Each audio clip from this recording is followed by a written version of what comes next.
रात अपने सबसे गहरे रंग में डूबी हुई है। एक लंबी वीरान सड़क दूर तक फैली है।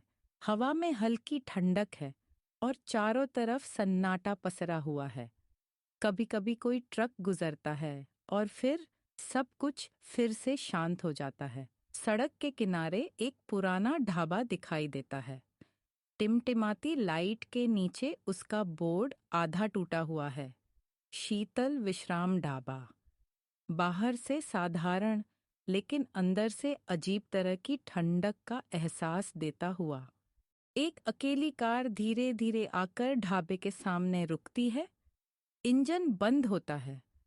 अंदर बैठा इंसान कुछ पल तक बाहर देखता रहता है, जैसे किसी अनजाने डर को महसूस कर रहा हो।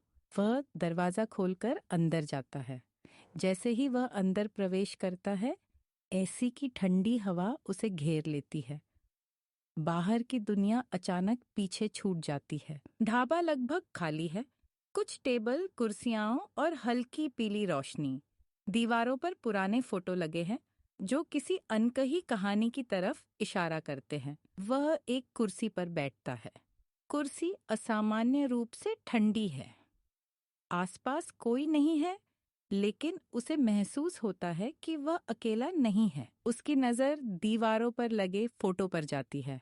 हर फोटो में लोग हैं, मुसाफिर, ड्राइवर, परिवार, लेकिन हर चेहरे में एक अजीब सी खालीपन है, जैसे कुछ अधूरा रह गया हो। वह अपनी घड़ी देखता है। समय आगे नहीं बढ़ रहा। सेकंड जैसे थम गए हैं। ढाबे की खामोशी अब भारी लगने लगती है। अचानक माहौल बदलने लगता है। दीवारों का रंग फीका पड़ता है। कुर्सियां पुरानी और टूटी हुई दिखने लगती हैं। ऐसी बंद हो जाता है। ढाबा अब एक छोड़ी हुई जगह जैसा लगता है। अब वह अकेला नहीं है।